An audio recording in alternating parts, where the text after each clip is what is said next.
Oh, Mike. Hello. May I request the member of the City Council to please settle down. In a moment, we will start the regular session.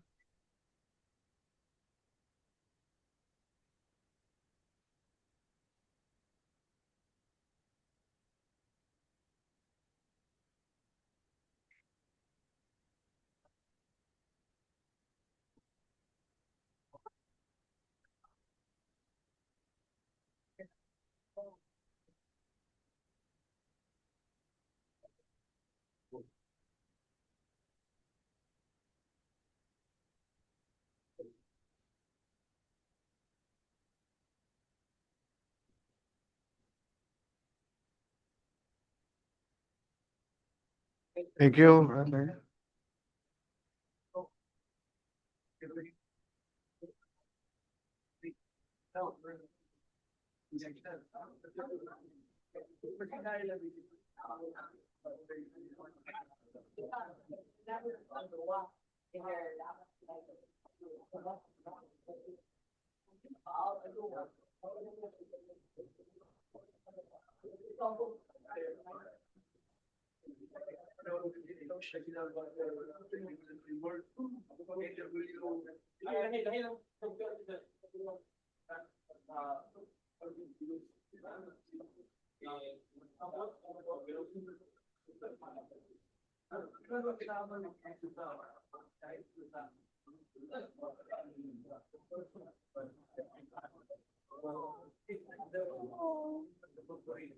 Okay, so let's start.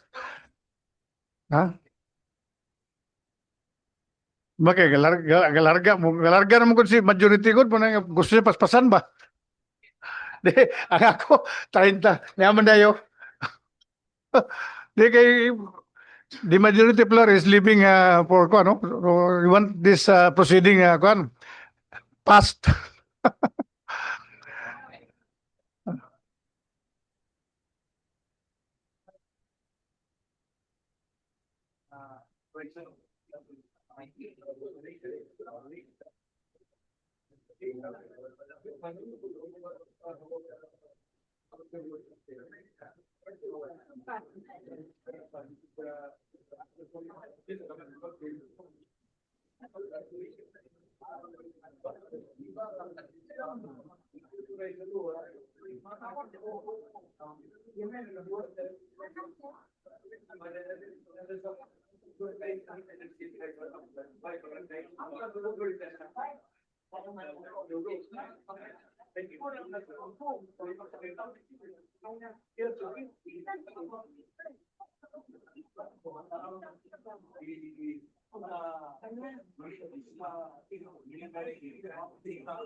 Okay, so let's start.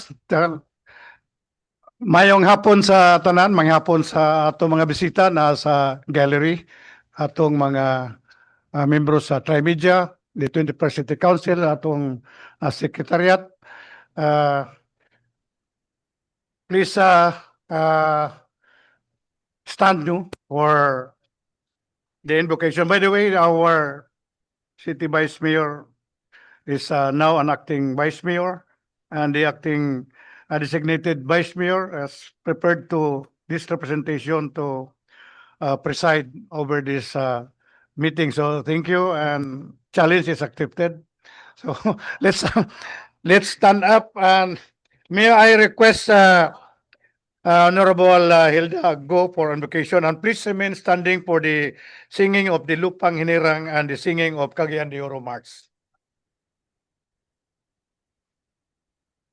Let us put ourselves in the presence of the Lord. If you'd like to make the sign of the cross, please do so. In the name of the Father, and of the Son, and of the Holy Spirit. Amen. Heavenly Father, we thank you for the gift of service and the opportunity to gather today for the 32nd regular session. As we take on the responsibility entrusted to us, fill our hearts with courage to stand for what is right, wisdom to choose what is just, and compassion to serve with sincerity. Remind us that every decision we make carries the hopes of the people we represent. May we be instruments of unity, guided not by personal interest, but by a shared vision of progress fairness, and dignity for all Cagayans. Strengthen our commitment to lead with integrity, humility, and purpose.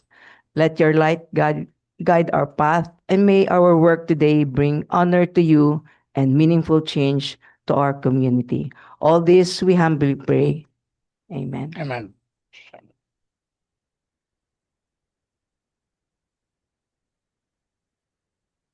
Mga kababayan, ang pambansang awit ng Pilipinas.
Please sit down. Request the Secretariat to please call the roll. Honorable Jocelyn B. Rodriguez, Acting City Mayor. For the First District Councilors, Honorable Desiree Ann Imdahino, Acting City Vice Mayor. Honorable Roger G. Abaday, Presiding Officer Pro Tempore. Honorable Juancho R. Pascual, Honorable Agapito Roberto G. Swan, Honorable George Christopher Q. Goking, Honorable Moreno Y. Daba IV, Honorable Alpi Ligaspi Sr., Honorable Amy Rose P. Moreno. For the Second District Councilors, Honorable Ivuna Yasin B. Imano, Honorable Maximo T. Rodriguez III, Honorable Paulo Nicolo Gaani, Honorable Joelyn Mercedes El Balaba, UNLIB, Honorable Yanlam Slim, Honorable Enrico D. Salcedo, Honorable Hilda Ong O. Go, Honorable Edgar S. Cabanlas. For the ex-officio members, Honorable Marlo L. Tabac, Liga ng mga Barangay President, Honorable Kenneth Jan Disacala, CTSK Federation President, and Honorable Dato Roberto P. Cabaring, IP Malcorrection, Mr. Presiding Officer, Councilor Balaba is present. Thank you. There is quorum, Mr. Presiding Officer. Okay, considering that there is a quorum, the 32nd regular session is hereby certified. May I call our diligent and extremely smart majority floor leader?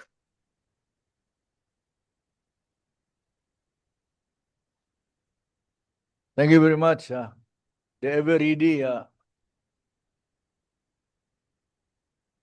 presiding officer pro tempore. Thank you. Councilor Roger Abaday. My kumpare now because of the Yeah. wedding of his daughter just last Saturday. Congratulations. Thank you very much. Thank you for your attendance and your greetings. Good afternoon sa tanan, sa akong kauban sa konsiho, mga bisita ta nga naa sa gallery karon, mga katawhan sa Cagayan de Oro nga nagtanaw nagbantay kanato. Mr. Chairman, may I move to dispense the reading of the minutes of the previous regular special session, a regular session on March 23, 2026, and the first special session on March 26, 2026, and the second special session on April 7, 2026, and consider the furnishing copies there of the minutes as reading itself. Okay, there was a move for the consideration of the minutes of the previous regular session and the special session last March 26 and the second special session on April 7, 2026. Any move for approval? Any objection? There is none, so the minutes of the previous regular session on March 23, 2026 and the special session on March 26, 2026 and special session on April 7, 2026 is hereby approved. Next, On the special report portion of our session today, Mr. Chairman, there are 3 members of the City Council who are intending. Bausi. Okay. Councilors who are intending to render special reports. First, Councilor Dato Roberto Cabaring with regards to House Bill number 621 entitled An Act Rationalizing the Ancestral Land Administration and Adjudication Process, amending Republic Act 8371, otherwise known as the Indigenous Peoples' Right Act of 1997. Second would be Councilor Marlo L. Tabac with regards to long queue of residents buying rice at the National Food Authority warehouse at Baloy, Barangay Tablon. Number 3 is Councilor Enrico De Salcido on the proposal on the OKK operation. And the fourth will be Councilor Janjan Rodriguez on the issue of Bausi. May I request, Mr. Chairman, that Councilor Roberto Cabaring be recognized first. okay, Councilor Dato Roberto Cabaling, you recognize?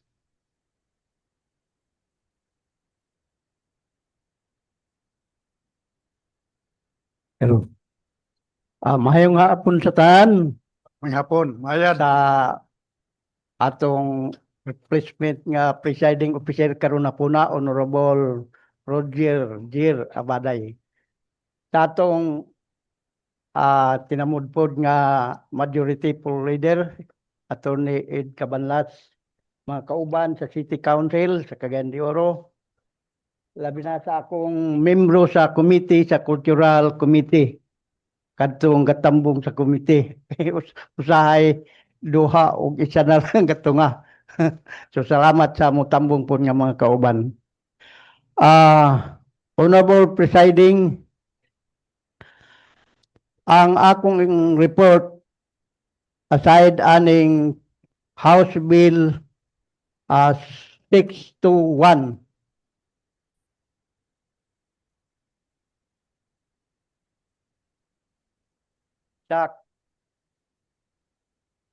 sa Kongreso, authored by Representative Jordan Jesus M. Romualdo.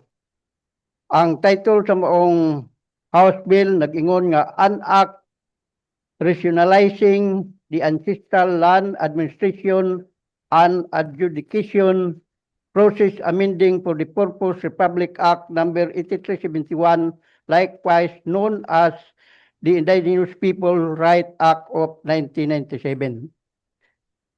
Sa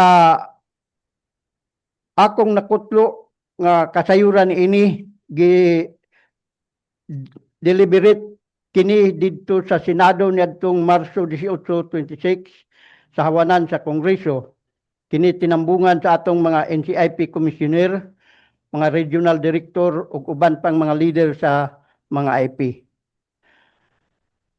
Ang mga IP leaders sa atong mga kauban sa Luzon, Visayas, Mindanao, ang desisyon o finding nila sa kadaghanan kinahanglan nga iupos o supakon kini nga House Bill. Samtang ang IP sa Cagayan de Oro higayon usab sa atong mga igsuon mga IP sa usa ka barangay sa Pagalungan ang atol sa ilang regular nga meeting niadtong Marso 21 ug ang opinion suportahan ang maong kausa sa pag-upos niini nga House Bill. Dugang niini usab dunay daghan mga text message sa mga kauban ta nga mga IPMR sa barangay ug ang atong mga media man dunay mga pangutana unsay opinion o baruganan usab niini nga proposed bill sa atong dakbayan sa Cagayan de Oro, labi na sa atong opisina sa cultural IP. Mao nga niining bahina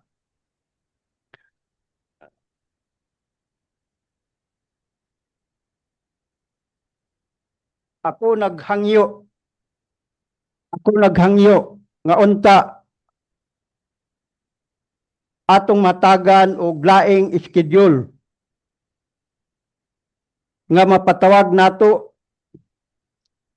ang NCIP, NGO o kaha DOJ o kaha pwede nga pangayuan nato og comments, opinion ang duha nato ka congressman sa Cagayan de Oro. May tungod ni ini nga balaod nun. Aron nga transparency ang atong ipagwaon niya sa position paper para sa pagsupak ni ini nga balaod. Para kanako nakahatag kini og kalibog tungod kay sa miaging panahon ang DNR didto na kini nga administrative sa ila kadtong gitawag og Department Administrative Order number 2. Gisundan pa kini sa Joint Administration Order sa DNR gyapon kini nasangat mahitungod gyapon sa ancestral domain. Nganong niadtong panahona sa diha pa kini sa buhatan sa DNR wala man nila iplastar ang ilang mandato dili bakha nga dugang ilad o lipat-lipat kini sa mga IP o mga tribo tungod sa kasinatian nga daghana ang nangahitabo nga usahay magbunga kini sa diskriminasyon kanamong mga lumad para nga mawad-an o kusog gahom ang NCIP may tungod sa ilang mandato sa April 8371. Alang sa ubos kong pagsabot, ang matag departamento adunay tagsa-tagsa ka mandato. Apan dili man siguro mahimo nga ang mandato sa usa ka ahensya magdubli. Ang NCIP adunay lain mandato mahitungod sa tawhanong katungod. Sa laing bahin ang pag-angkon o pagdumala sa kayutaan uban ang uban pa nga bahandi sa kiniyahan nanukad kini sa native title. Ang buot ipasabot nga dili papel dili practical ang basihan ani kundili usa ka historical background unsa ang relasyon sa mga lumad diha sa ilang teritoryo, kaliwatan ug kultura. Samtang ang mandato sa DNR sa akong tan-aw nag-adapt kini gikan pa sa una sa gitawag og Regalian Doctrine diin ang buot ipasabot nga ang mga bahandi o resources sa kiniyahan gipanag-iyahan sa estado. Kung ingon lang niini ang mahitabo, walay kalainan sa unang panahon nga halos ang nanag-iya sa mga lapad nga kayitaan kadtong kwartahan, adunahan o pipila sa atong mga politiko. So unsa naman unya ang atong ibilin o timailhan sa atong kulturanhon nga kinayahan kung halos sa tanan mga yuta, mga propibado na ang nanag-iya niini. Laging mining ug halapad nga mga agrikultura. Ang pagproseso sa kadti among nasinati ni agi sa nailaran nga dili basta-basta ang mga requirements nga ipasa iandam para kapamatud-an ikaw bagyod ang tiunay nga lumad diha sa maong dapit. Apan hangtod karon 28 na katuig ang Ipralo. Kadaghanan sa atong mga IP sa tibok nasod wala pa gyud makapurma ug pipila pa lamang ang nakaankon sa titulo. Og tungod niini dili basta-basta nga usbon balhinon ang batakang balaod kundili kini hisgutan pag-ayo. Mao nga among tuyo nga maka-schedule kita og usa kalaing committee meeting o kaha public hearing para sa pagpalinaw niini nga diskusyon. Og sa katapusan nagalaom ako nga makahimo kitag resolusyon alang sa pag-upos niining House Bill 621 dinhi sa atong dakbayan sa Cagayan de Oro kauban ang atong mga IP leaders sa the city ka IP barangay. Daghan salamat, maayong hapon. Okay, thank you very much. Any comment, any manifestation on the report of Dato Kabaring? Nabay mga reaction, wise or otherwise?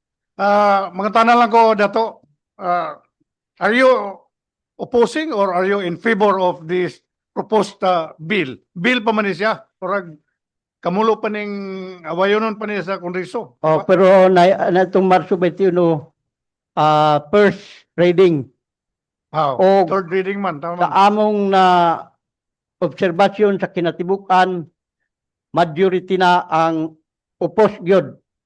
So, Kay naa naman gani naay atong kudak sa meeting no House Bill 621 pa siguro maandam. so what do you want to, unsa may imong gusto ba sa mga imong Sang itabo na ni? sang ako Imong pangayon sa konseyo. sa ato sa konsiho nga maka-reschedule ta sa committee meeting or public hearing para ma-invite nato ang unsay stand sa NCIP o ang uban sa ato mga kauban sa NGO o kaha sa DOJ. Oh. Okay. Or kung mahimo pangayuan tag opinion ang atong duha ka congressman sa dakbayan sa Cagayan de Oro mahitungod niini nga proposed bill. Okay, as the chairman, you have the power, authority to invite the chairman or representative and all the concerned agency in CIP, DNR for the last time so that maimbaw nimo kung Oh. unsa gyud ang usab unod gyud sa unsa gi ilang kuno may tungod na ning proposed House Bill 261 261. So in your committee, you can initiate by your own. You invite us, invite all those concerned agencies. That's my own, my own advice lang. Oh. So any other one? Okay, Councilor Girly Balaba. Good afternoon, Mr. Chair. Good afternoon. I think our good reporter, the chairman of the Committee on Cultural Affairs, would like probably to request this August body to make a resolution formally opposing that House Bill number 62 as a stand of our City Council, the 21st City Council. I think yun ang iyang gusto mahitabo.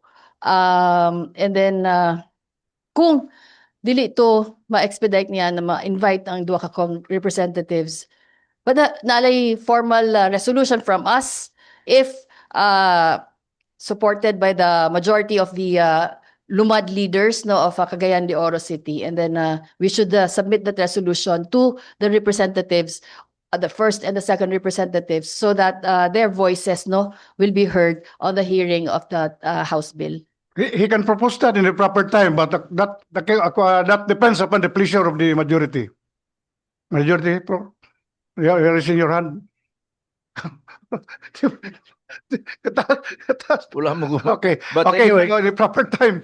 But anyway, that's that was a special report about this issue on this amendment of the IPERA law.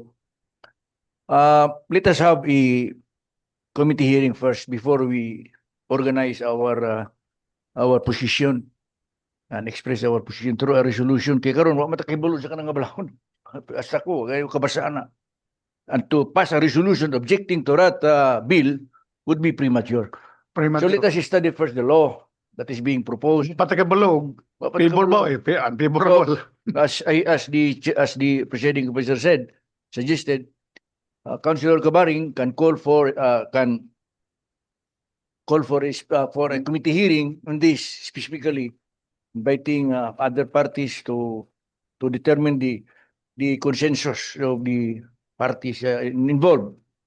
So kung doon na consensus, what would be the position of the stakeholders, then that's the time that the City Council will form an opinion whether to approve that, recommend that, or not. So mag-meeting sa sila, kamo mag-meeting sa mo, kay imo maning komitiba. You call the meeting, you invite all the councilors here. You also invite Congressman Rufus, Congressman Swan. You invite the tanan. Any concern in CIP? Pag meeting mo, it's more or less it's like a public hearing. Pag naanay consensus, na mo yung decision, then let's discuss it. So whatever the outcome, you present it to the plenary in the next session. Okay. Dato Cabaring.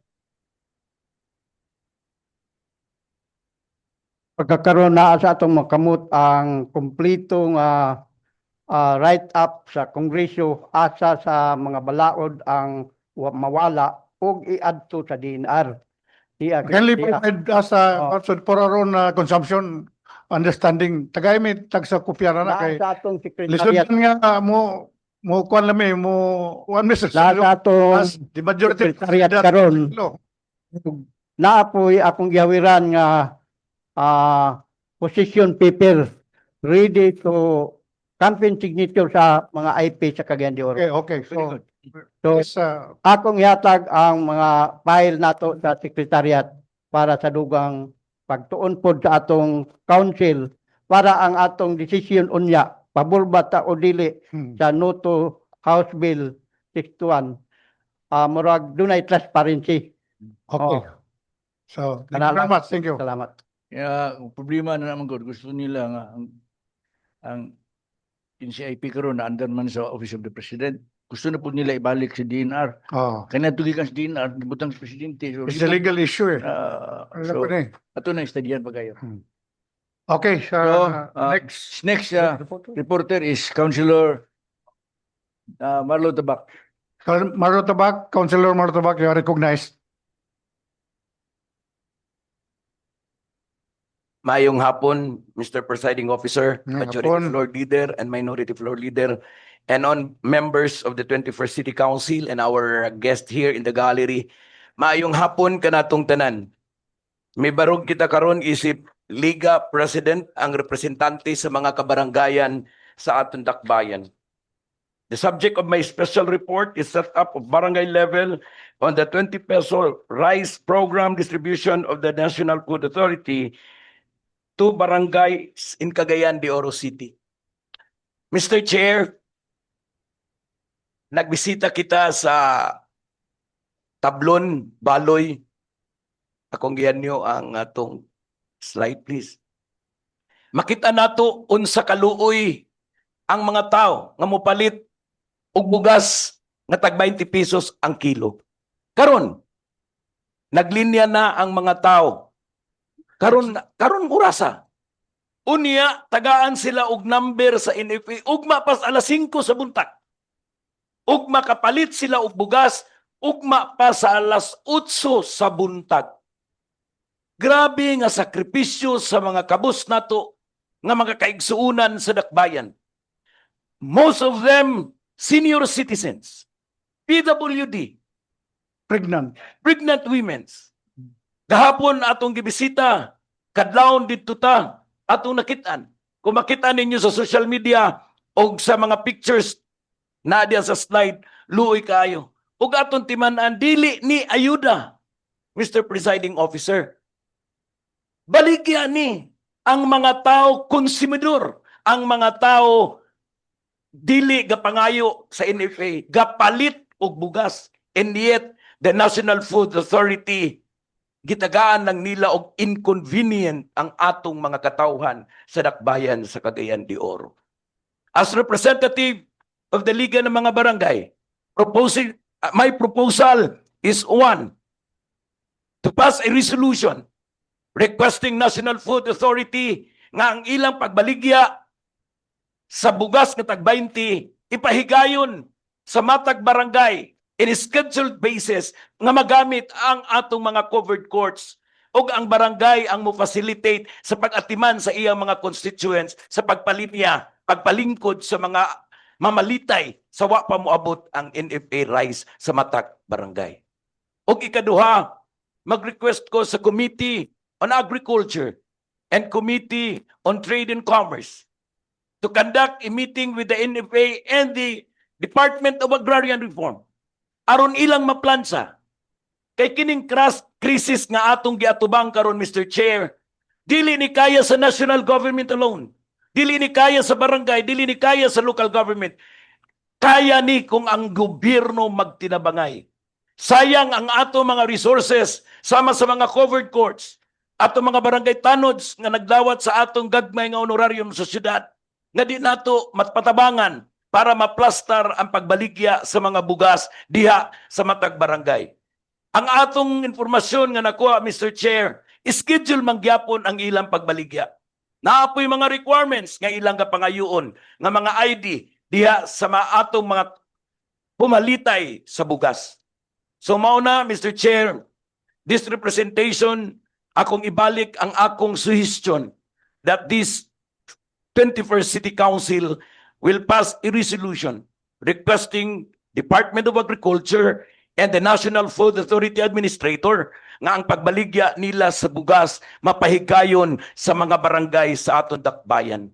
Second, requesting the Committee on Agriculture and Trade and Commerce to conduct a hearing or meeting with this agency para ma-harmonize ang atong action aron atong matagaan og convenient ang atong mamalitay sa 20 pesos nga bugas. O kini ang atong pagpasalamat sa gobyerno nasyonal nga anaa nagyutag 20 pesos nga bugas nga mapalit sa atong mga kaigsuunan, puti na, lami pa nga bugas. Daghang salamat ug maayong hapon sa atong Matana tanan. ko, Mr. Reporter, tablon ra ba gyud ang distribution? So far sa East District, di ko hibaw-an The whole 80 barangay, tablon lang? Di ko hibaw-an kung naa sa Patag ka naman sila warehouse, pero sa ako nahibaw-an yun naa sa Tablon sila nag-distribute. Pero sa Misamis Oriental, Mr. Presiding Officer, ang munisipyo. Munisipyo gyud. So posible gyud nga matabangan sad nato ang kamalan man nato ang problema nila tracking, no, ang pag-transfer sa bugas, pero kung magtinabangay ang barangay LGU, city government dapat. and the NFA and DA ato ning masulban There should ang be- problema sa kataas nga linya. Coordination. Okay, Councilor Gani, please. May nga po, our presiding officer Roger Good afternoon. Baday. Dugang lang sa information sa imong gipangutana ganina. Actually, the good councilor of Barangay Carmen, Christopher Goking, together with City Mayor Clarix Uy, nga nag-request na sa national no para magamit ang patag nga warehouse sa NFA para magamit po to dito sa pagbaligya sa mga tag 20 pesos nga bugas para ma-decongest ang sa Tablon area. So additional lang na siya sa So, inyong Nana- pangutana. Yes. Ah, Wala pa day. Si Councilor Goking ang mo tubag okay, additionally. Councilor Goking, you recognize? Thank you, Councilor Gani. Ang nag-issue man ta og request from the mayor's office og kanagikan pud sa ako lang in my own councilor capacity sa March 26 nga kung pwede ba nato ma-utilize ang NFA warehouse sa Patag pero wala pa gyapon sila feedback. I think it's timely na lang siguro kung makabuhat ba tawag resolution as a city council para ma-fast track lugar atong request. Kaya ang kakahitabo magud sa Baloy nga warehouse like katong na-observe ni Councilor Tabak is 600 packs ra gyud per day. So kung naglinya ka, wa ka kabulong nga di man ka apila nag 600, di na din ka matagaan. So na-discover po naman ni Councilor Janjan Rodriguez among pag crisis meeting sa presyo ug supply sa mga produkto nga ang gi-offer nga initiative sa AMOA sa NFA ug sa DA is kanang P20 nga bugas nga through the Committee of Agriculture ni Antoy Pascual nga ang city nga mo palit. But then limited na po siya kung pilay paliton sa syudad.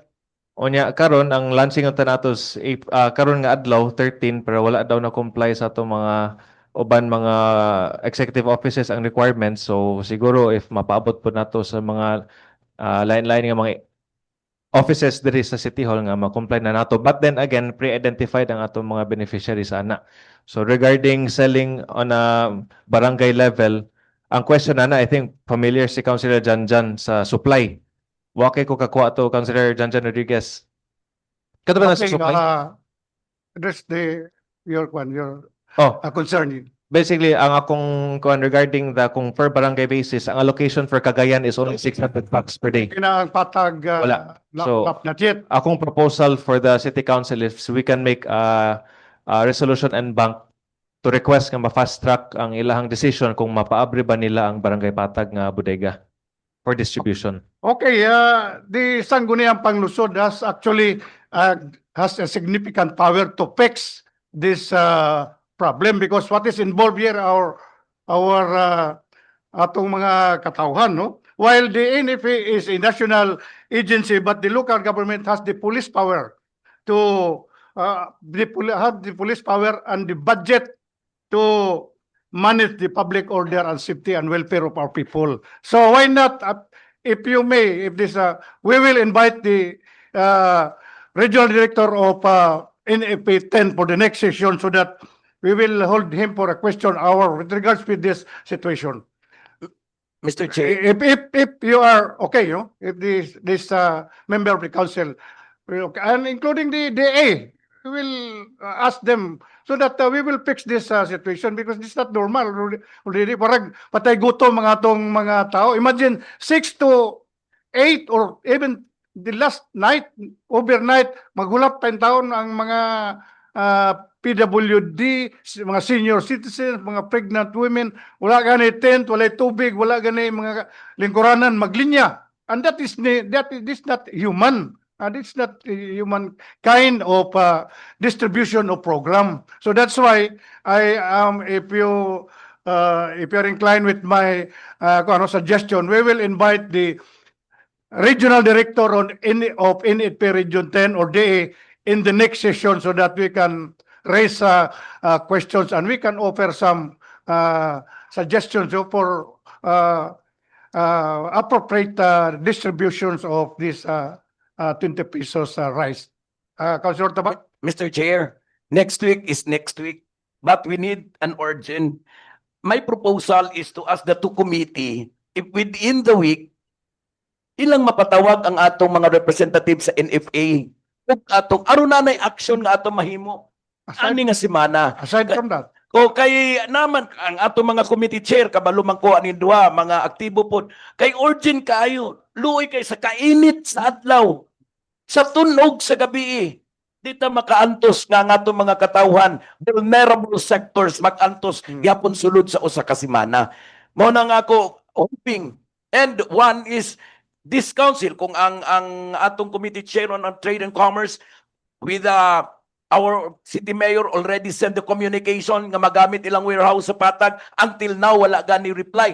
Then, we will pass a resolution requesting DA and NFA nga ilang matagaan ni og solusyon. Pero kabaluta, dili kaya la sa IPP lang. Kinahanglan ang collaboration and partnership with the local government units and the barangay government units. that's the reason why we're inviting the regional director so that we have a combined, combined effort in the distribution. Kay they have the rice, but we have also the facilities. Natay covered court, natay mga barangays, natay mga trucks, dump trucks, no? Natay mga tents or tanan, no? So with coordination with the local government unit, I think there is a smooth distribution of this 20 pesos rice program. Tagaan sa nato og dignidad ang atong mga katawan on the cost of 20 pesos should not be the health and dignity of our senior citizens and PWDs.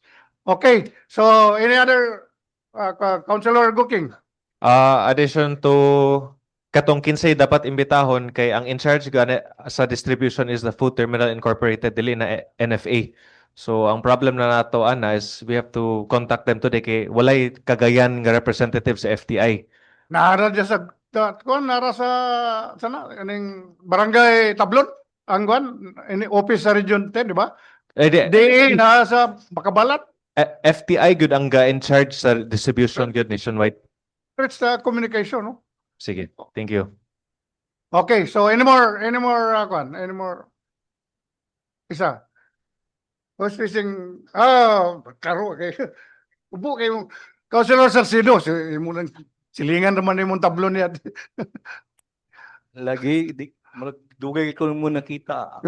Kamot di mo Mr. Presiding Chair, gwapo mo kayong barong ba orag di kay nako nasilawan ko ba. ang diferensya ni mo, Mr. Presiding Chair, kay ako ram barong ang akong kagwapo ani mo makita. Di ba daan man. Apa naman da? Noted naman da na. Observation lang, Mr. Chair. Ganting gi-grant sa NFA nga dito sa barangay, dito sa Patag. Ang allocation is 600 per bag sacks. Councilor Cooking? Ha? 600 per 10 kilos. 440? 10 10 kilos. 610 kilos Per day na. per day. Nalimot man siguro ang NFA, Mr. Chair, nga ang population sa Cagayan de Oro is pila 800,000 ang population. Hadlok sa Maurot, di ba? Muna nga kung gi-divide na to, pila na lang, for example, dito sa Patag, pila na lang, 300 na lang per 10 kilos. Kung i-distribute pa ginato sa mga barangay, tag 5 kilos na lang, at 5 pieces na lang or bags ang dito sa barangay. Siguro, Mr. Chair, ato mag-resolution po nga dugangan o allocation tungod kay ang Cagayan de Oro is dako kayo. Kay sus 800,000 population ya 600 per 10 kilos. So I hope special report ni Councilor Tabak nga not only nga dito sa mga barangay o dito sa Patag dugangan nato o allocation para Mao na rason nga ato imbitahon ang regional director sa Region 10 kay personally ato siyang konon din ato silang pa-explain ang taga na to unsay suggestion unsay ato mga suggestion, di ba? Okay. Para sa na imong game mo. Ano? Thank you. While the committee is on meeting, we will kana kung if you will subscribe with my proposal. Okay, Janjan, Councilor Janjan Rodriguez. Mr. Chair, salamat. Based sa among meeting last before the Holy Week. Kanigyapon nga issue. Yeah, regarding that. As chairman sa Consumer Protection together with my partner, no, Councilor Goking, as chairman po sa Trade and Commerce, we already had the meeting. Gani, di ginato mabutan ang atong nasyonal. Kay, ang ilang, that was 3 weeks ago, We ha? have the power Ang to. ilang lang yung para sa atua, as far as sa DA, Department of Agriculture, gikan sa national, is only, if I'm not is mistaken, 2,000 sacks lang. I object nga din nato sila mabutan. Oo. We have the So police mo power na, to- I agree with you, Mr. Chair, as far as our colleagues sa ilang mga report karon na pwede as soon as Thursday, pwede ta magpatawag We have the oversight power. with the DA and the NFA as The well, city has the police and power. the DTI. Mr. Chair, that's all. Thank Okay, you. okay. So, thank you very much. Any more manifestation? So, if none, on the proper time, those proposal. Okay, so, next supporter. Who's the supporter? Councilor Salcido. Ako na lang magtawag.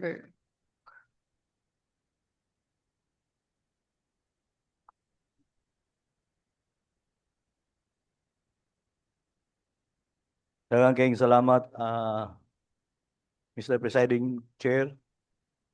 Sa Thank you very akong much. mga kauban, labi na sa atong acting Vice Mayor, Honorable Des Dahino, o sa atong mga kauban nga mga City Councilor o sa katawan sa Dakbayan sa Cagayan de Oro. Sigon sa Executive Order 04-85 ni former Mayor Pablo Ambing Magtahas, namugna ang OKK kon Operation Kahusay o Kalinaw adtong 1984.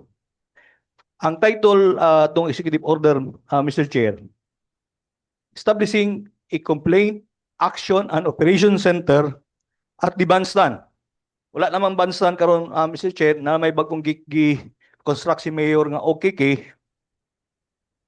diya sa Divisoria para sa Kalinaw o Kahusay under the Peace and Order Council. Mr. Chair, alayon nini mapalambo ang Kahusay o Kalinaw sa atong dakbayan pinaagi sa pagtukod og centralized police station sa downtown area.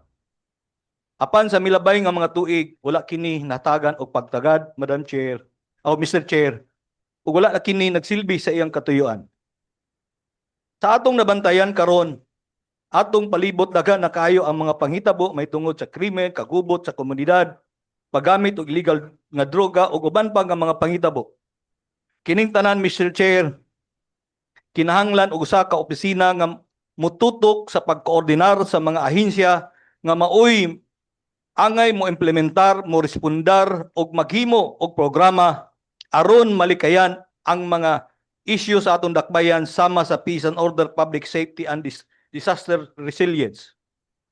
Ubos sa plataporma sa atong halangdong Mayor Rolando Clarix Uy, tumong niini nga ma-revive ug maplastar ang operational structure sa operation og Kahusay Kalinaw or OKK Center aron magsilbi sa katuyuan niini. Tumong sa pagbag-o sa pagsugyot sa plaster sa OKK Center, ang paghimo niini nga usa ka one-stop center or quick response hub sa nagkalain-lain ng mga ahensya sama pananglitan sa PNP, BEP, Task Force Oro, CSWD, CRRMD, RTA, BGMP, sa atong liga ng mga barangay, sa KBP or sa COPC sa part sa media, Mr. Chairman, para sa respondar sa mga issue sa katiningban. Kini nga resolution, Mr. Chair, sa City Council will give its support to this initiative pinaagi sa pagpanday sa usa ka ordinansa or pag-revive sa maong executive order nga magsuportar aning bago nga proposal sa pamaagi sa atong operation o Kahusay Center, Mr. Chair. I hope kini akong special report akong i-refer sa Committee sa Public Safety para madungagan nato ang konsepto niini sa pag-revive sa atong Operation Kahusay Kalinaw, Mr. Chair. Thank you. I will ask the good reporter, no? What is now the function of the present OKK? Unsa may function karon presently? Karon na diya karon Mr. Chair ang PNP ra og ang RTA. So far kung imong tan-awon mingaw pa kayo. Dili unlike before sa during the time of ambing magtahas nga ikaw Yes. naka-observe man kadto Mr. Apil Chair. tag-duty dia. Oh, apil pag Sa mga barangay sa una, apil dia barangay. duty na during the time siguro Mr. Chair ikaw pa Kapitan ang pa, still ikaw barangay pa ang captain. barangay captain adto sa Kauswagan adto higayon na.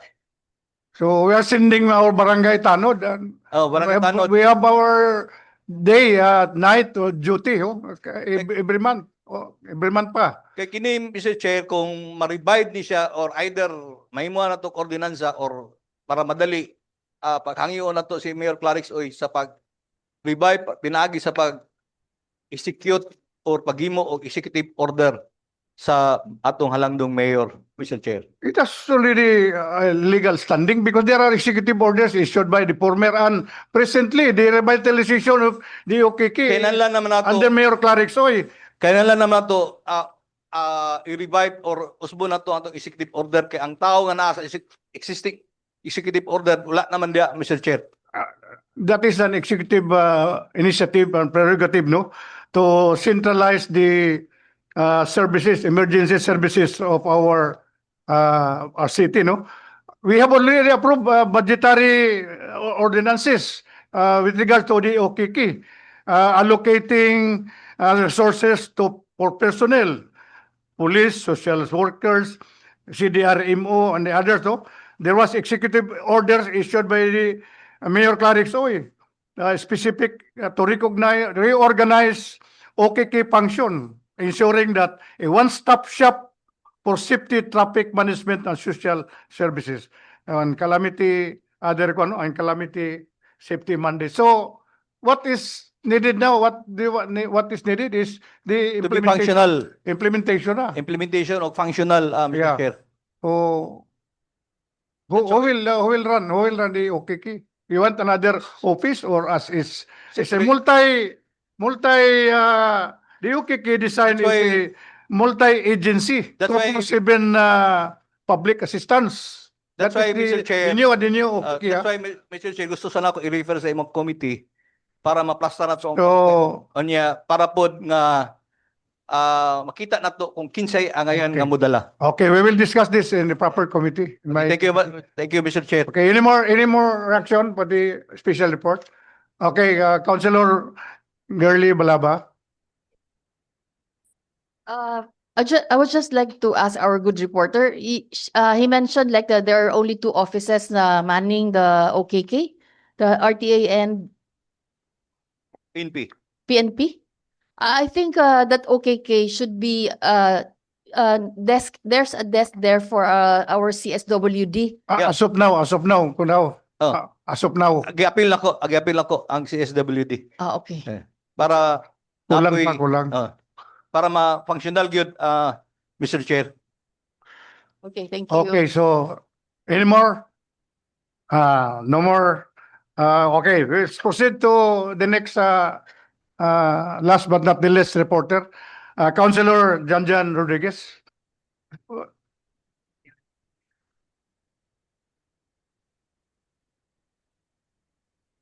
Maayong hapon to our presiding officer, Pro Tempore Councilor Roger Abaday. Maayong hapon.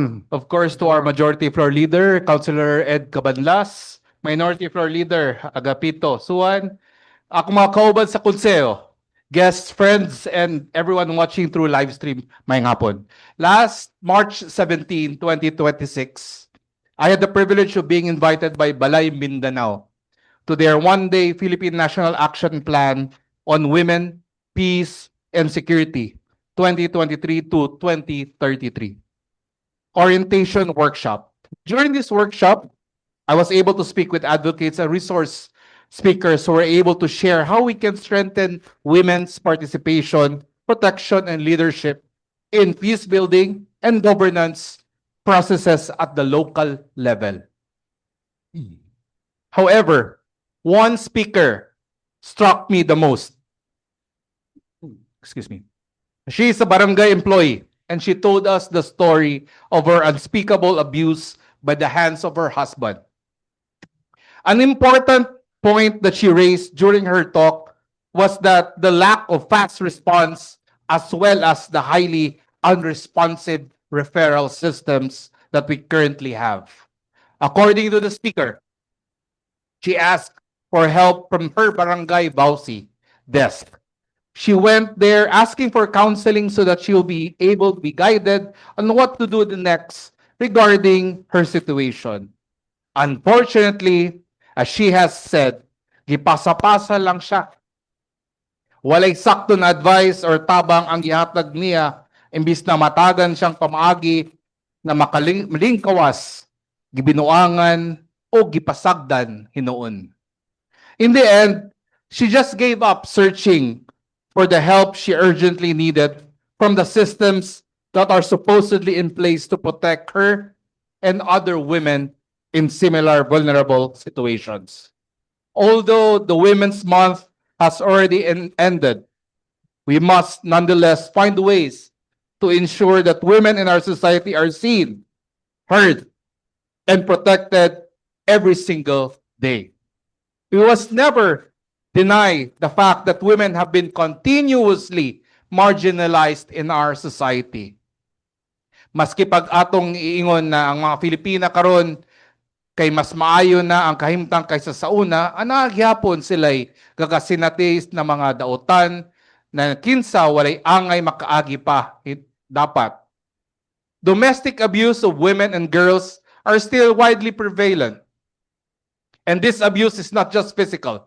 There are emotional, physical, social, psychological, and even economic abuses. Mas hadlok na ang pangabuso karon kay gaga, anam-anam, dili siya kakakita. Muni siya, Mr. Chair, colleagues, ang atong ginaingon na silent killer sa mga pamilya. Labi na karon makita nato, especially sa Distrito 1 dito sa atong hinterlands. Patago-tago na karon o usahay pa ang mga biktima, wala sila kabalo na giabuso na sila. They have come to normalize behaviors that are otherwise warning signs of an ongoing and deeply systematic abuse. I urge all of my colleagues here today to do something about this ever-growing problem that we have. In 2023 alone, there were 474 VAUSI cases recorded here in Region 10. Dili pagod ka na sigurado na tanan anak na resolbar. Naiuban mga babae na tungod wala sila ilaing pamaagi na mabuhi ilang kagulingon ug ilang mga anak, mubalik gihapon sa ilang mga bana or pares na maoy ng mga abuso nila. And the cycle of violence continues. Thus, the response at all levels of our LGU must be swift and able to support the women who are in need of help.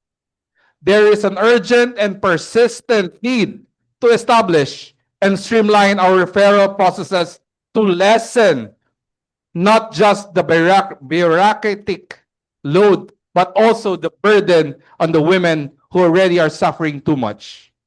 But for now, I would like to present to you the ideal referral system that has been made by the DILG. With this as our guide, I hope we will be able to work together in establishing a flow that is more efficient, compassionate, and at its core, helpful to the victim survivors who have already experienced too much. Gani, Madam Chair, Mr. Chair, and colleagues, daghan ko nabawat, of course, together with our Councilor Des Dahino, sa chairman sa women, daghan namong nabawaan gikan sa First District na pod, no? Labi na sa atong hinterlands. Dako kayo ang abuso pagka sa incest. No? When you see something, say something. Do not be afraid to report the abuses that you see in your communities. Ang panimalay dapat luwas, dili hadlok. May our fight against VAU continue long into the future. Women's Month man or dili, magpadayon kita. Atong dumdumon na ang katawhan una sa tanan. Dagan salamat ug subli maayong hapon. Okay, that's a good report. Any reaction, Councilor Vice Mayor Daino? Maayong hapon sa tanan. Ngapon. Maayong hapon sa ato ang mga audience. First and foremost, no, as a chairperson on the Committee on Women and Family Relations, I would like to express my sincere gratitude ni Councilor Junjun Rodriguez ng special report on violence against women and their children, especially na last month, Women's Month last month. But anyway, I would like to also respond to Councilor Rodriguez na katong giingon na giato siya sa iyang Bausides. Actually, for everyone's information, I looked into this pagmugna ni former Councilor Inday Dahino aning Bausides 80 ka barangay. I already saw one of the problem. That is why nagplano kita mag-amendar sa Bausides sa kada 80 ka barangay because Mr. Chair, ang usa ka problema ani, ang kaning mga Bausides officers gitrain ni sila. They are trained by specialized na kanang mga trainers when handling Bausi cases. But unfortunately, Mr. Chair, basta mapulihan ang kapitan or ang kuan, mapulihan pud sila. So sayang kaayo ang natun-an ni adto katong mga na-trained na mga Bausi officers. But rest assured that your suggestions are duly noted. It's a very wonderful kaayo na report na na-acknowledge po ni Councilor Junjun. But of course, I would like to also share this august body our milestones in the Committee of Women and Family Relations. Una, atong amendar sa atong solo parents. Ikaduha, we also made an additional anti-bastos law na gihimo pod ni Councilor Girly Balaban. Hantod karon, I would really like to pray na magawas na to sa legal office, no?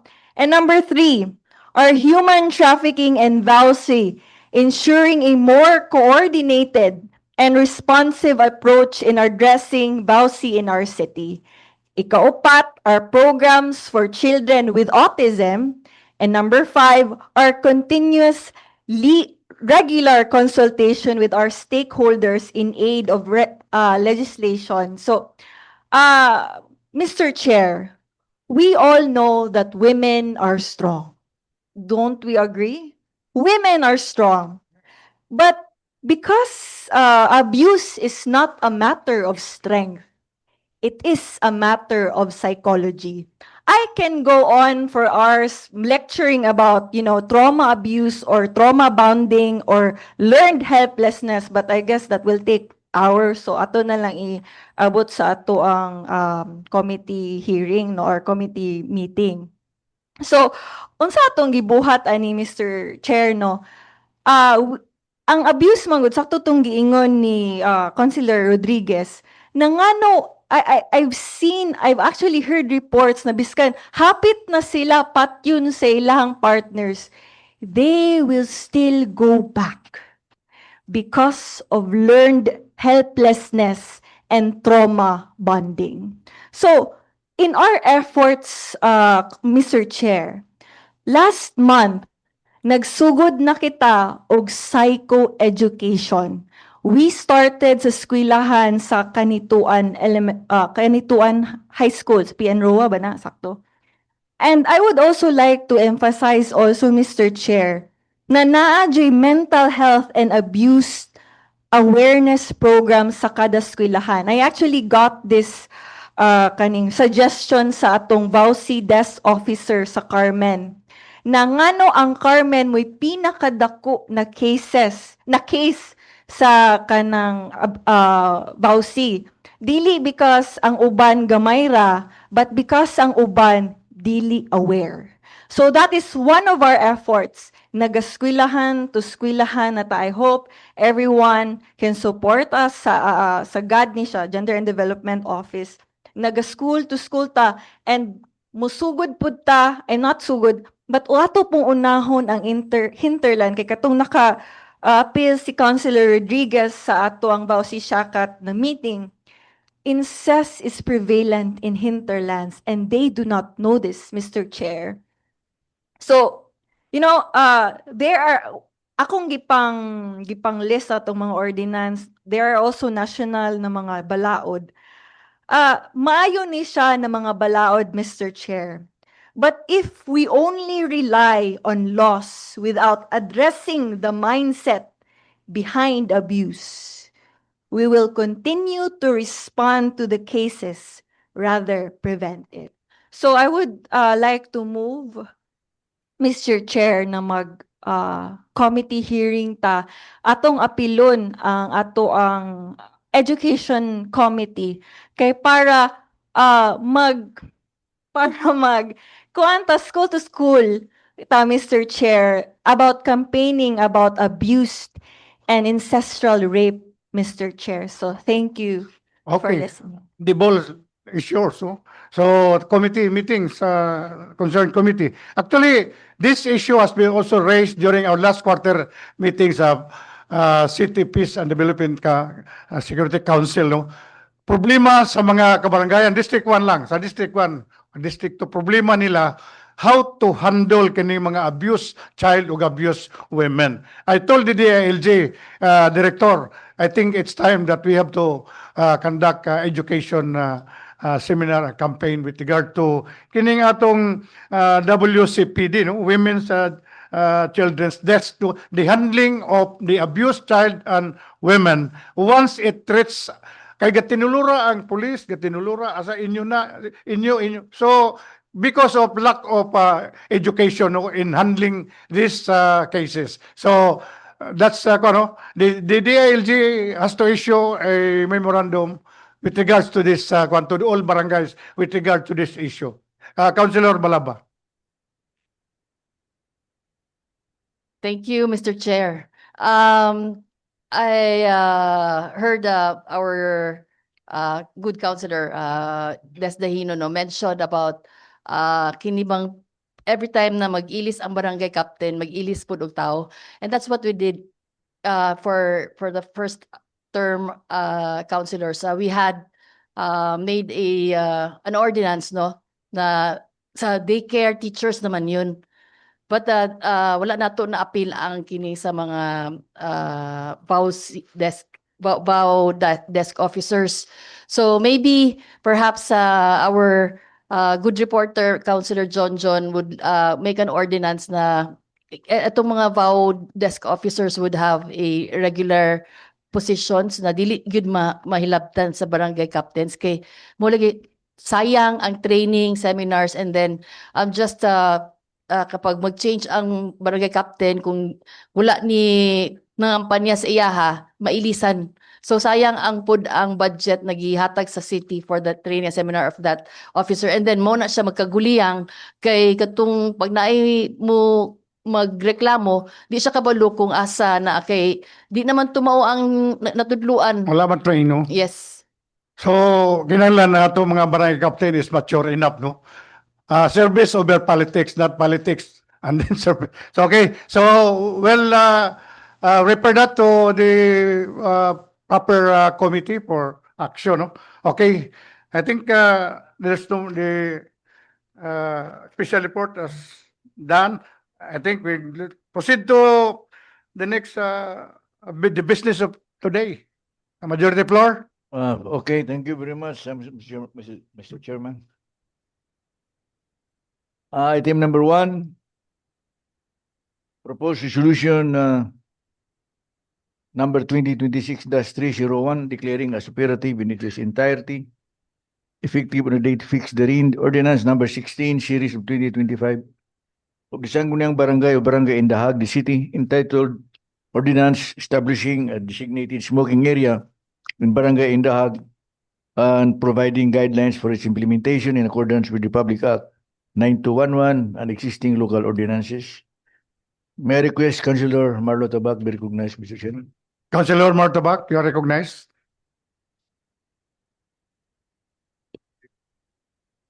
Mr. Chair, I move for the approval of the proposed resolution number 2026-0301. There was a move for approval in a second. Any objection?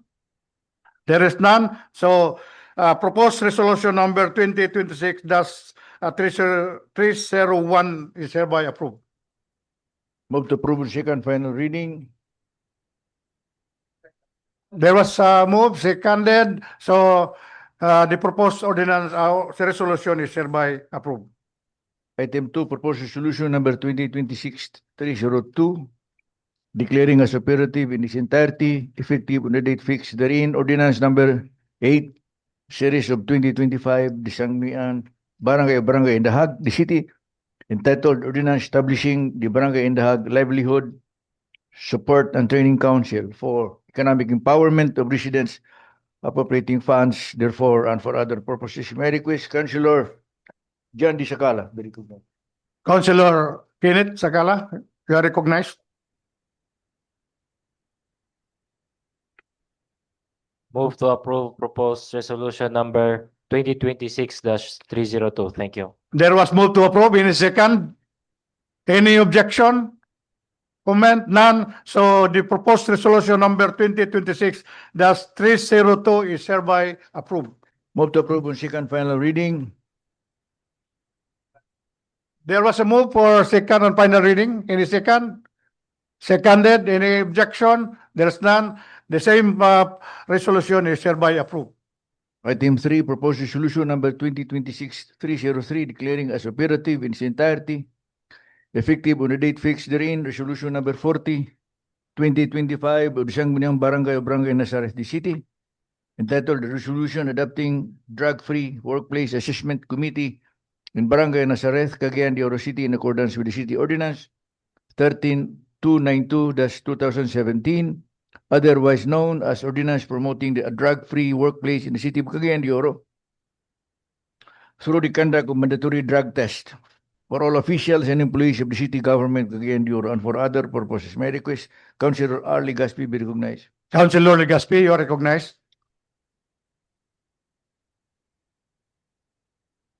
May hapon, Mr. Chair. I move for the approval of the proposed resolution number 2026-303. There was a move for approval of resolution number 2026-03. 303. Any second? Any objection? There is none. So the said resolution is hereby approved. Move to approve on second final reading. There was a move for approval for the second reading. Any second? So any objection? There's none. The same resolution is hereby approved. Item 4, proposed resolution 2026-304, declaring as operative its entirety, effective on the date fixed therein, resolution number 2026-002 of the Sangguniang Kabataan Barangay number 14, the city, covering its supplemental budget number 1 for CY 2026 with an estimated income of 100,000 pesos. May I request Councilor Kenneth Sakala be recognized. Councilor Kenneth Sakala, you are recognized. Thank you. Thank you, Mr. Chair, and move to approve the proposed resolution number 2026-304. Thank you. There was a move for the approval of resolution number 2026-304. Any second? Any objection? There is none. So the said resolution is hereby approved. Move to approve on second final reading. There was a move for approval of the second and final reading. Any second? Any objection? There is none. The same resolution is hereby approved.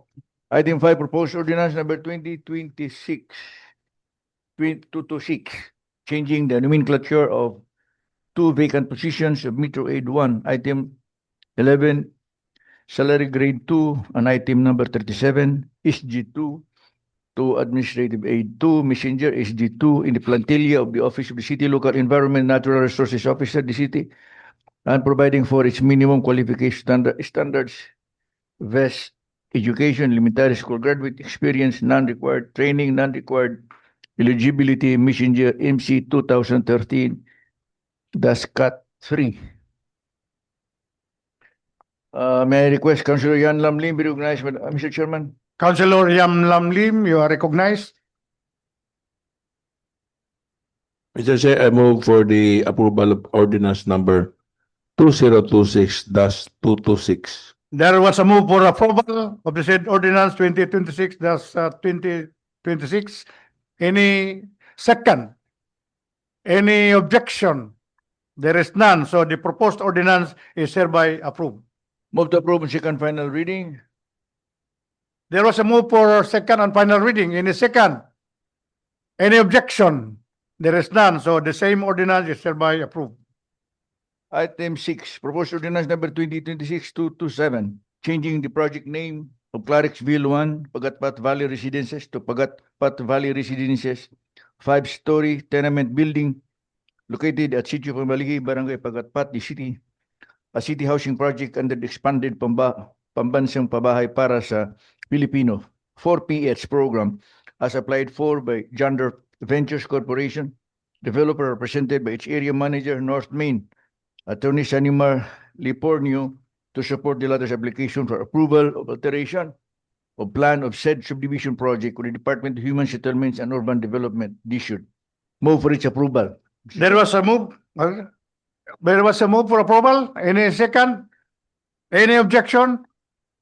There is none. So the proposed ordinance number 2026-2027 is hereby approved. Move to approve second final reading. There was a move for second and final reading. Any second? Any objection? There is none. The same ordinance is hereby approved. Item 7, proposed ordinance number 2026-228, approving the simple subdivision plan of lot number 2853-A-G-K PSD 10-0500684 with an area of 15,552 square meters located in Barangay Kamamanan, the city, containing 11 lots as applied by Miss Pamela Jane Arda, represented by Mr. Crescenciano Fantunial Jr., subject to the compliance of the conditions imposed by the City Housing and Urban Development Department, Office of the City Planning and Development Coordinator, and the Office of the City Engineer, all of this city. May I request Councilor George Christopher Goking be recognized. Councilor George Goking, you are recognized. Move to approve proposed ordinance number 2026-228. There was a move for the approval of the said ordinance. Any second? Okay, Councilor Ibi Imano. Mayong hapon, Mr. Chair. I would just Certain. like a clarification. The ordinance that we are approving stated 11 lots for the said simple subdivision, but in the attachment, Mr. Chair, on Appendix J, page 56. J. Page 56. The notarized approval for the application of simple subdivision, Mr. Chair, states only 10 lots. So maybe which one is erroneous, Mr. Chair? The agenda or the attachment? Because the attachment says only 10. May I ask the chairman of the subdivision housing,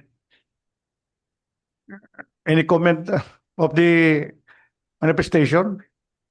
Or maybe it's Medyo nasayo ni ang ilang application. the application. You know, when before Indahag was created as Indahag, it was part of Kamamanan. So medyo adjacent lang. nagkabaling. So in the latest application, which was approved by the committee and the City Housing and Urban Development, this particular property is located specifically in Kamamanan. And it's only 11 lots. 11. 11. Okay, thank you. Is that an objection? No, it's a query, Mr. Chair. Congratulations, you have good reading. So there was no objection. So the same ordinance is hereby approved. It's confusing actually. Move to approve on second final reading. There was a move for a second and final reading. Any second? Any objection? There is none. So the said ordinance is hereby approved. Item 8. Proposed ordinance number 2026-229, authorizing the Honorable City Mayor Rolando A. Oy, representing the City Government of Cagayan de Oro, to enter into and sign the memorandum of agreement with the Philippine Fiber Industry Development Authority, represented by Executive Director Arnold Ali Atienza, and the Balubal Cedars 4 Sericulture Farmers Association Cooperator, represented by its President Marlene G. Arabis, covering the establishment of a silkworm rearing house in Barangay Balubal Inclusion. City. Inclusion. Okay. To enhance the production of quality raw silk under the terms and conditions stipulated therein. May I request Councilor Juanso Pascual be recognized? Being the chair- Councilor Wanso Pascual, Committee you on are Agriculture. recognized. Thank you, Mr. Chair, and good afternoon, everyone. I move to approve proposed ordinance number 2026-229. There was a move for the approval of ordinance number 2026-229. Any second? Any manifestation? Okay. Councilor Balaba. Just a manifestation, Mr. Chair. I would like to commend and express my gratitude to Philippine Fiber Industry Development Authority kasi kay kini manggong ato ang silkworm, it's a dying industry. And then kung tungod ani we hope na mabalik na to ang ato ang silkworm industry, and this will be a part of our tourism destination. Thank you Of your so much. committee? Dili, Ah, ang silkworm. Okay. Okay, that's a manifestation, it's not an objection. So there was no objection, then the said ordinance is hereby approved. Move to approve on second final reading. There was a move for second and final reading. Any second? Any objection? There is none. So the said ordinance is the same as I approved. Additional items. inclusion? Items 9 and 10. 10. Okay. Any second for the approval of the inclusion? Second. 10. Okay. 9 and 10, no? Item 9. Item 9. Item 9 is proposed resolution number 2026-305, commending and congratulating Engineer Carl Vincent P. Malinaw, Xavier University Ateneo de Cagayan, for ranking number 1, first place in the Electronics Communication Engineering, and third place in the Electronic Communication Technician licensure examinations held last March 2026. I mean, we recognize, Mr. Chairman, the presence of our honoree Engineer Carl Vincent Malinaw. Engineer Carl Vincent, please rise and. Okay. Okay. So, congratulations. Congratulations, no? Congratulations. So, Mr. So- Chairman, may I request Councilor George Christopher Gooking be recognized? Okay, Councilor George, Chris Cooking. So, I'd like to move to approve proposed resolution. Tama ba? Okay, so I move to approve proposed resolution number 2026-305. Kay, if I'm not mistaken, he's a top in the country. Our own homegrown Cagayanon, naka top notcher gyud siya sa EC. So congratulations. So again, Dili siya city scholar, dili siya dili. ari pa. Okay. So sa mga gustong wait, sige to Yeah. endorsements. More commendation if he is city scholar. Okay, there was a move, resolution number 2026-305. Any second?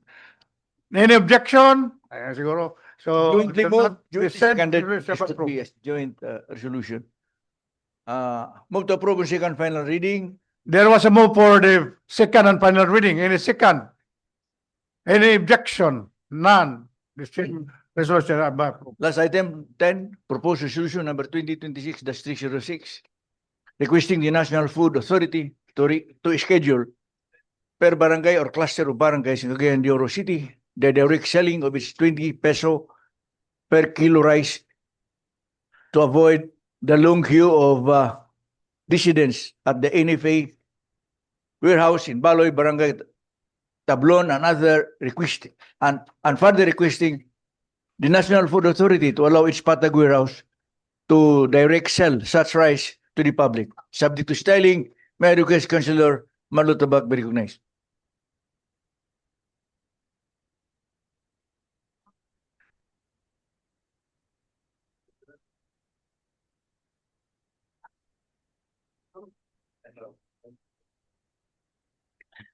I move to approve proposed resolution number 2026-306.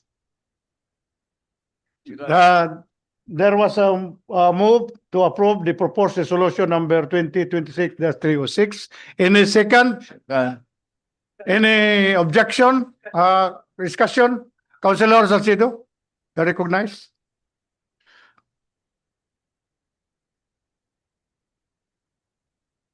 Thank you, Mr. Chair.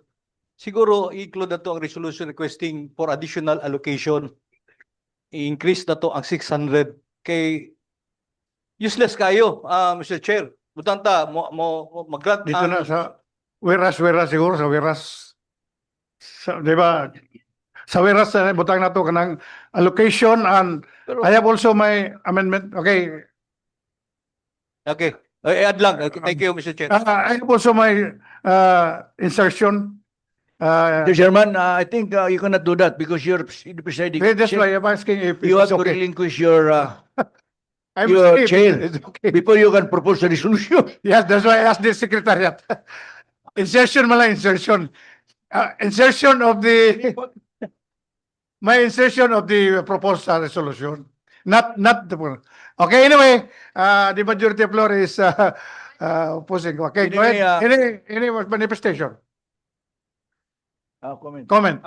Good afternoon. So, bago ra nagpadala og sulat ang NFA Regional Manager si Miguel Texon, gi-approve na nila ang patag nga warehouse. So, according to the letter, I'll just read it what was stated about patag. We acknowledge and appreciate your recommendation to utilize the NFA warehouse in Barangay Patag as an additional distribution center for P20 rice program. We understand that this facility's availability will help alleviate logistical challenges and ensure equitable access to this important program for the constituents of District 1. Rest assured, upon approval of your request, this is addressed to Mayor Clarix Uy, to Food Terminal Incorporated and NFA to implement the P20 program. NFA is prepared to supply the authorized rice requirements to the LGU of CDO. We're also willing to proceed with utilizing the Patag warehouse for this purpose, subject to minor agreements regarding utilities and operational logistics to ensure smooth distribution.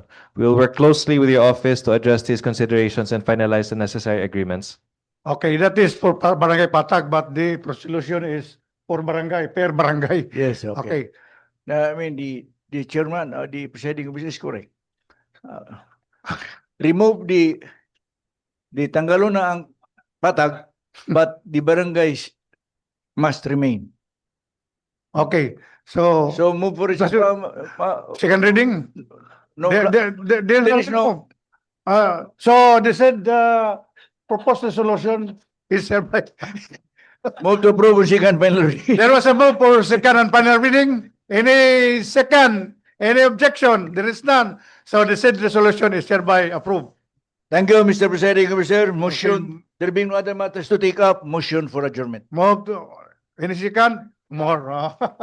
So, session ended 3:55. May request the councilors if pwede tayo magpa-picture kay Mr. Malinaw para iyahan siyang